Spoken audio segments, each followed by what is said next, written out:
Anticipation is growing for one of the most important events in Chinese politics this year. On June 27, General Secretary Xi Jinping chaired a meeting of the 24-man Politburo that announced the 20th Central Committee of the Chinese Communist Party, CCP, will hold its third plenum in Beijing on July 15 to 18. A plenum is a plenary meeting of the committee's 205 members and 171 non-voting alternate members. The meeting is important because the Central Committee will issue an authoritative decision, Juding, that will guide policymaking for years to come. The document will center on further comprehensively deepening reform and advancing Chinese-style modernization amid concerns both at home and abroad about the party's ability to steward China's economic, geopolitical, and social development. However, expectations should be modest. Historically, third plenums are often overrated as catalysts for transformational change and instead introduce plans that expand on existing policy themes. Xi Jinping's first third plenum in 2013 appeared unusually ambitious, raising hopes for economic and political liberalization, but its true significance was in enabling Xi Jinping's centralization of power. The policy signals for this month's plenum suggest a strong emphasis on Xi Jinping's goals of achieving technological self-reliance, addressing financial risks, streamlining central-local relations, and improving social welfare. There are also hints that Beijing may try to ease conditions for private firms and foreign investors in high-tech sectors, as well as efforts to enhance internal party governance. Additionally, several previously sacked officials are expected to lose their seats on the Central Committee. Title 1, History, Third Plenums are overrated for transformational reforms. Many China watchers ascribe a mythological quality to third plenums. Hopes for the unveiling of momentous reforms at these events have been high since the third plenum of the 11th Central Committee in December 1978. Party history venerates this meeting as the launch of former paramount leader Deng Xiaoping's market-oriented reform and opening of China's economy. However, this legendary plenum mostly rubber-stamped policies approved by a central work conference a month prior in November, when Deng cemented his political ascendancy over Hua Guofeng, the designated successor to Mao Zedong and the party's titular leader from 1976 to 1981. The plenum did not even mention reform and opening, an agenda that evolved over many years. Few other third plenums compare, see Table 1. The 1984 gathering extended economic reforms from rural to urban areas. But, in 1988, the party re-emphasized stability and soft-pedaled price and wage reforms due to rampant inflation. The first of the Jiang Zemin era, in 1993, consolidated Deng's post-Tiananmen reform revival by implementing the decision taken at the 14th Party Congress the previous year to establish its socialist market economy. Hu Jintao began his tenure with a third plenum in 2003, where structural reforms were blocked by vested interests in the government and state-owned enterprises, SOEs. The 1998 and 2008 third plenums addressed rural development. Xi Jinping did not hold a plenum focused on economic policy during the 19th Central Committee's term from 2017 to 2022. The 19th Third Plenum in February 2018 covered topics usually associated with a second plenum: State Council leadership appointments and institutional reforms. It followed a special second plenum in January 2018 that discussed constitutional amendments, including the removal of term limits for Xi Jinping's role as President of the People's Republic of China. The 19th Fourth Plenum convened 20 months later, in October 2019, to address governance issues. History suggests that analysts often overrate the importance of a third plenum. Only the 1978 edition was a truly path-breaking moment, and that was for political rather than economic reasons. Subsequent third plenums introduced policies that helped to improve China's economic governance, but they typically implemented reform directives that party leaders had already outlined. All in all, Xi Jinping is unlikely to fundamentally change course at the 20th Third Plenum. Title 2, Context: Xi Jinping's first third plenum was an economic feint for political ends. The most notable third plenum since 1978 was probably the first of Xi Jinping's reign, the third plenum of the 18th Central Committee, held in November 2013. Xi Jinping later compared the two plenums, describing them both as epoch-making events, with the former launching Deng's era of reform and opening and the latter launching Xi Jinping's new era of comprehensively deepening reform. The 2013 plenum generated significant optimism about economic reform, especially after the factional conflicts, policy stasis, and rampant corruption of the Hu era. Many observers identified the highlight of the plenum's decision on several major issues concerning comprehensively deepening reform as a pledge that markets would now play a decisive rather than just a fundamental role in resource allocation. The lengthy document promised liberalization in areas such as interest rates, property rights, financial markets, and foreign investment. Xi Jinping's record on implementing the 2013 plenum decision is mixed.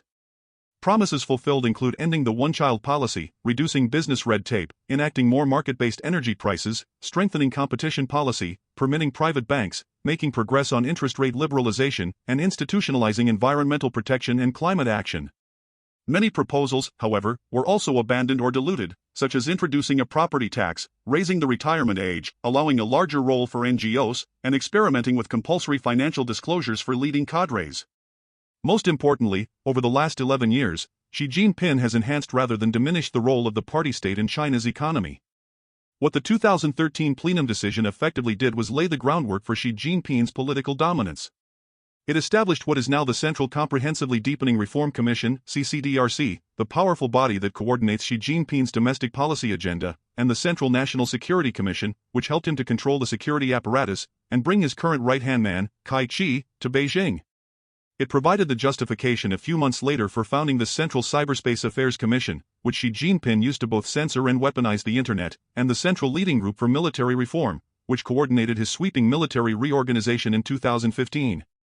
It also bolstered the authority of the Central Commission for Discipline Inspection, CCDI, turbocharging Xi Jinping's anti-corruption campaign by enabling the party's internal watchdog to embed inspection groups in party-state agencies. Xi Jinping also made a concerted effort to wrest control of economic policy from then Premier Li Keqiang, a political rival with a more Deng-like approach to reform and opening. Xi Jinping himself led the decisions drafting team, a role held by Li's predecessor, Wen Jiabao, in 2003 and 2008.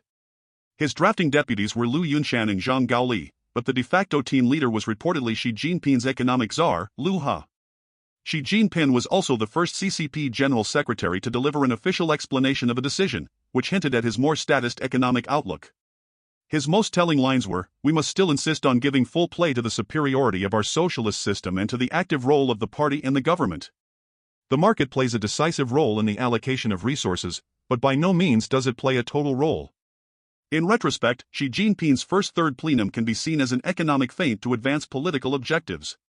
It occurred in the early days of Xi Jinping's leadership, when he was only the first among equals on the Politburo Standing Committee, and his colleagues and rivals still held some power and influence. But he played his hand well and used promises of economic reform to justify the creation of political institutions that ultimately helped him to dominate Zhongnanhai. Xi Jinping's consolidation of power means the policies outlined at this year's third plenum are far more likely to reflect Xi Jinping's true economic priorities. Title 3, Policy, What to Expect at this third plenum. Policy-making at the 20th Third Plenum will follow more of a political logic than an economic logic. Xi Jinping says he adopted the phrase comprehensively deepening reform out of a desire not to promote reform in one area, but to promote reform in all areas. His reforms aim to advance the modernization of China's governance system and capacity writ large, a theme articulated at the 2013 and 2019 plenums.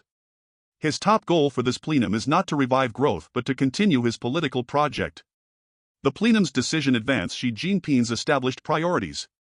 He says that further comprehensively deepening reform will support his signature strategy of high-quality development, which he introduced at the 19th Party Congress in 2017 and detailed at the 20th Party Congress in 2022.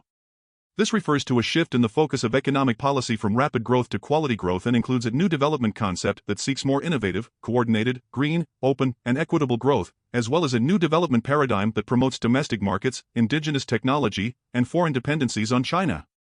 Chinese-style modernization is the party-centric methodology that Xi Jinping introduced at the 20th Party Congress to achieve China's national rejuvenation as a country that leads the world in comprehensive national power and international influence. However, while Xi Jinping is unlikely to significantly change his priorities at the plenum, his political interests may be causing him to pay more attention to the economy. The rare admission in his New Year speech that some enterprises had a tough time and some people had difficulty finding jobs and meeting basic needs implies that he both knows about and wants to address the prevailing pessimism in Chinese society, at least to some extent. That speech came just a fortnight after Xi Jinping first mentioned the topic of further comprehensively deepening reform and advancing Chinese-style modernization at the Central Economic Work Conference in December 2023. Economic growth is no longer Beijing's singular priority, but Xi Jinping may recognize that national security and tech self-reliance must coexist with a baseline level of growth that sustains consumption, investment, social stability, and his own political security. Senior economic official Han Wenxiu penned a plenum preview article that emphasized Xi Jinping's pledge for China to become a moderately developed country by 2035, a benchmark usually associated with a per capita GDP of at least $20,000. This target would require Beijing to achieve an average annual economic growth rate of almost 5% until 2035, which is wildly ambitious but shows that leaders still want to raise living standards. Xi Jinping may be contemplating new ideas to help achieve this balance. In a December speech, he said that reform and opening is an important magic weapon and a key move in determining the success or failure of Chinese-style modernization. While Xi Jinping is not a reformer in the Western sense, or even in the Deng sense, he does want to make the party state a more effective organization for building a powerful country with a resilient economy and a stable society. In other words, Xi Jinping only backs the aspects of reform and opening that overlap with his plans to reshape China's economy. Xi Jinping will continue to prioritize party control, financial de-risking, technological self-reliance, and investment-heavy industrial policy. But he could deliver positive surprises, in the words of a former senior official whose CCA met in Beijing, to tackle issues such as weak productivity, geo-economic restrictions, a struggling property sector, and the fiscal distress of local governments. Any such surprises, however, will be modest and will emphasize incremental improvements rather than sudden breakthroughs. Subtitle: Centrality of New Quality Productive Forces. Science and Technology, S&T, will be at the heart of the third plenum. On June 24, Xi Jinping told a National Science and Technology Conference, NSTC, that Chinese-style modernization depends on S&T modernization as a support and high-quality development depends on S&T innovation to foster new momentum. Xi Jinping sees the world experiencing a new round of S&T revolution and industrial change centered on cross-cutting technologies, such as artificial intelligence, quantum technology, and biotechnology. But he also believes that high technology has become the frontline and main battleground of international competition, and some key core technologies are controlled by others, so Beijing must enhance its innovation capabilities to seize the high ground of S&T competition and future development.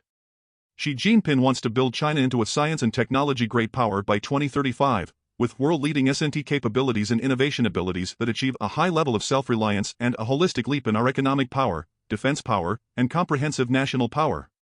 He believes the party must enhance its policy-making command system and organizational implementation system to strengthen top-level design and overall planning of S&T policies, markets, and industries.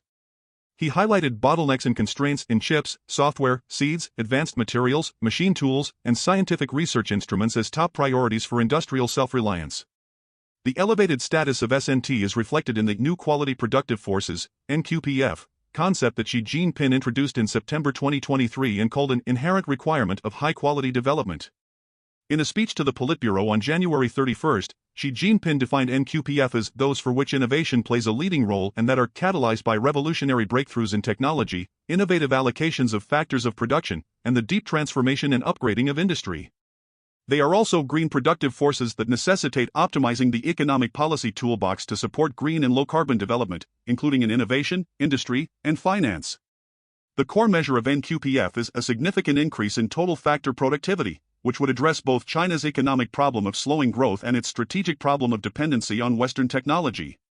Therefore, this third plenum will prominently feature reforms focused on advancing S&T innovation and developing NQPF.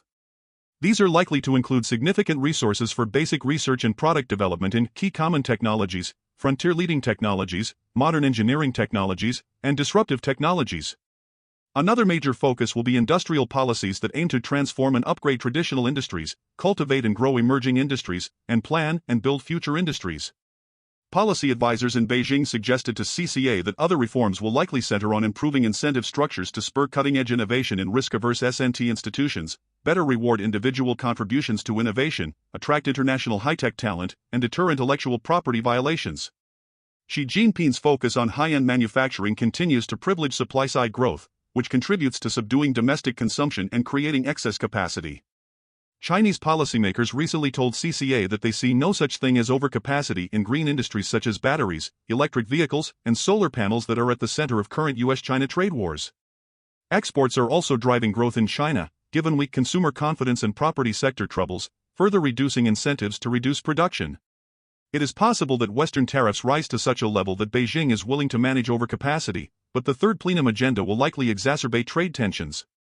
After all, Beijing has non-market considerations, such as domestic employment and geo-economic security, that contribute to overcapacity.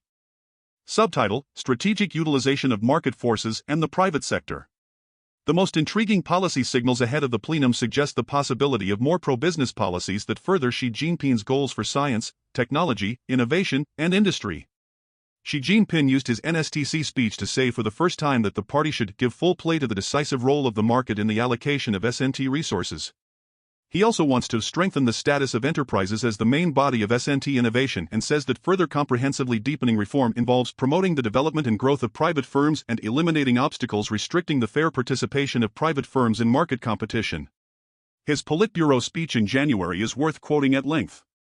Developing new quality productive forces requires further comprehensively deepening reform and the formation of new types of relations of production that are compatible with them.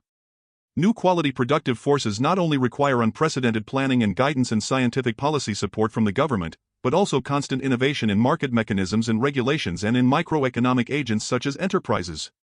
They are formed by the joint cultivation and propulsion of the government's visible hand and the market's invisible hand. Therefore, we should deepen reform of the economic system and of the science and technology system, strive to remove choke points that restrict the development of new quality productive forces, establish a high-standard market system, and bring forth new ideas for modes of allocating factors of production, so that all kinds of advanced and high-quality factors of production can flow toward the development of new quality productive forces. Of course, the 2013 plenum shows that actions speak louder than words, but Xi Jinping's greater authority today means that his words are more likely to reflect policy directions. The quotes above suggest that he is not oblivious to the value of markets or private firms. On May 23, he listened to policy briefings from business executives and reform-minded economists in Jinan at an event the People's Daily billed as preparation for the third plenum. Some encouragement for the private sector is expected, but only within the confines of the party's economic leadership and official guidance about Xi Jinping's industrial priorities. The content of a forthcoming private economy promotion law will prove a revealing test for any promises made at the plenum. Xi Jinping wants to harness rather than unleash markets and entrepreneurs at this third plenum. He aims to use state power and public finances to direct them toward developing strategic technologies and producing advanced manufactures. As he told sporting goods executive Ding Shizhong, running a business or pursuing a career is not just about making a few bucks. One's duty is to dependably and completely focus on industry. Xi Jinping is especially concerned about successful companies becoming financialized conglomerates that lose focus and stop innovating, the fate of many U.S. manufacturers, including automakers. He reminisced about the clothing companies he saw as a provincial leader in Fujian and Zhejiang, praising them as focused, consistent, and strong in their main business. The plenum should also bring a degree of SOE reform. On June 11, Xi Jinping used a CCDRC meeting to signal reforms to the modern enterprise system with Chinese characteristics that aim to strengthen party oversight of SOEs. These would improve modern corporate governance and management of state capital to boost revenues, profits, and dividends flowing into the central budget. Less clear is how any such reforms will apply to private firms already concerned about increasing party involvement in their operations and markets. More intervention would further damage business confidence. Xi Jinping wants markets, entrepreneurs, and companies of all types to operate more efficiently within the party's priority guidance and regulatory constraints. The third plenum will therefore see reforms to build a unified national market and enhance coordinated regional development by cutting local protectionism, integrating urban clusters, and reducing logistics costs. Since the two sessions in March, Xi Jinping has emphasized the need to adapt to local conditions in developing NQPF, with localities specializing in certain technologies to reduce the inefficiency of them all rushing into action and creating growth bubbles in priority industries. Beijing insiders recently suggested to CCA that the plenum could see a further marketization of factors of production, such as making it easier to trade data and transact rural land, and reforms to streamline public ownership into factor markets and out-of-product markets. Subtitle: Fiscal Reform and Managing Financial Risk. Fiscal reform to address financial risks should be another important theme of the third plenum. Reducing financial risks has been a pillar of Xi Jinping's economic agenda since the 2015 to 2016 stock market meltdown, gaining an added dimension when the Three Red Lines policy in 2020 began the painful unwinding of the real estate sector's massive overleverage. The largest risk is fiscal distress among local governments, which provide most public services but collect less tax than the central government. Many are reeling from falling property prices and costly COVID-19 containment measures. Localities running out of money and drastically cutting services or hiking taxes could impact social and political stability. Xi Jinping said in December 2023 that the party should plan a new round of reform of the fiscal and taxation system. The Politburo meeting in April foreshadowed the implementation of a local government debt risk resolution program and the rapid establishment of a new model of real estate development, both of which could be expanded at the third plenum. More support for venture capital and long-term patient capital for high-tech industries is also probable, building on state council measures. Beijing will avoid juicing the economy with massive stimulus, but recent conversations with Chinese officials suggested that the central government may issue more debt instruments, such as ultra-long-term special treasury bonds, to raise funds to cushion the property sector and help local governments overcome revenue shortfalls for public services. Xi Jinping is also reportedly considering allowing local governments to retain more fiscal revenues, such as from consumption tax and value-added tax. The central government may also help relieve local government outlays on healthcare and introduce a national pension scheme. Major tax reforms such as higher consumption levies or the introduction of a property tax are possible yet would likely be slow-walked given the impact they could have on economic confidence. Subtitle: Promoting Social Welfare and Ensuring People's Sense of Gain. Rising living standards help Xi Jinping maintain social stability and guarantee political security. At the Jinan Symposium, he promised to do more practical things that benefit people's livelihood, warm people's hearts, and follow people's will. He highlighted employment, education, healthcare, housing, and childcare as areas to find reform momentum and breakthroughs at the third plenum. One example will probably be policies to incentivize childbirth and reduce child-rearing costs. Further loosening of the household registration system also seems likely, which would help boost consumption and growth by enabling more urban residents to access public services and encouraging further urbanization. Xi Jinping is stressing that Chinese people must feel a sense of gain, from their country's development. Subtitle: Reassuring Foreign Businesses and Benefits for Some Multinationals. Xi Jinping has told French President Emmanuel Macron and U.S. business leaders that the third plenum will benefit multinational corporations and foreign investors. At the Jinan Symposium, he told Su Dequan, the China head of German engineering company Bosch, that we are committed to creating a level playing field and will not squeeze companies out of the Chinese market just because they are foreign-funded. To the Politburo in January, he said that China must expand high-level opening to the outside world to create a favorable international environment for the development of new quality productive forces. Chinese interlocutors told CCA that the plenum will likely lead to a further reduction in the negative list for foreign investment and offer more incentives to do business in the country's free trade zones. Xi Jinping wants high-tech multinationals to help China develop through technology transfer, skills training, and competition for domestic firms, though his objective remains for China's national champions to eventually overtake their foreign rivals. Subtitle: Enhancing Policy Implementation and Cadre Management. Xi Jinping says reforms should emphasize planning and, more importantly, implementation. The decision published by the third plenum will detail the party's views on numerous policy areas, and possibly establish new institutions to coordinate policymaking, but will provide few granular details about specific policy adjustments. A key test of the staying power of any third plenum reforms will therefore be whether they are codified in legislation and incorporated into the 15th five-year plan for 2026 to 2030, which will be substantively drafted next year. Xi Jinping has also strongly criticized some leading cadres for impeding high-quality development with old-fashioned thinking, suggesting that more disciplinary crackdowns could accompany his third plenum agenda. These sticks will be accompanied by carrots, however, as Xi Jinping told his closest colleagues last December that they must improve methods of appraising and evaluating political achievements to promote high-quality development. The recently published Planning Outline for the Establishment of National Party and Government Leadership Teams, 2024 to 2028, reflects a rising focus on competence as well as loyalty. Title 4, Personnel, Cleaning House in the Central Committee? A possible factor in the delayed convening of this third plenum was lengthy disciplinary investigations into several Central Committee members. Beijing fired Qin Gang as foreign minister last July following claims of personal indiscretions with potential national security implications. That same month saw the removal of Rocket Force Commander Li Yuqiao and political commissar Su Zhonghua, allegedly for corruption tied to nuclear procurement. Li Shangfu lost his job as defense minister last October and was formally expelled from the party for taking and receiving bribes on June 27. The CCDI opened an investigation into Tang Renjian, the then Minister of Agriculture and Rural Affairs, in May. The plenum is an opportunity for Xi Jinping to eject these officials from the Central Committee. Article 42 of the party charter says the Central Committee must confirm by a two-thirds majority any decision to discipline a full or alternate member that involves dismissal, probation, or expulsion. The Politburo can make such decisions, but in most cases, they must be retroactively endorsed by the Central Committee. The plenum will almost certainly expel Li Shangfu and could well remove the other four cadres, but the lack of official announcements about Qin, Su, and Li Yuqiao creates a sliver of uncertainty about their fates. It is possible, for example, that Qin is not expelled but put on probation, or that he is not mentioned because his investigation remains ongoing.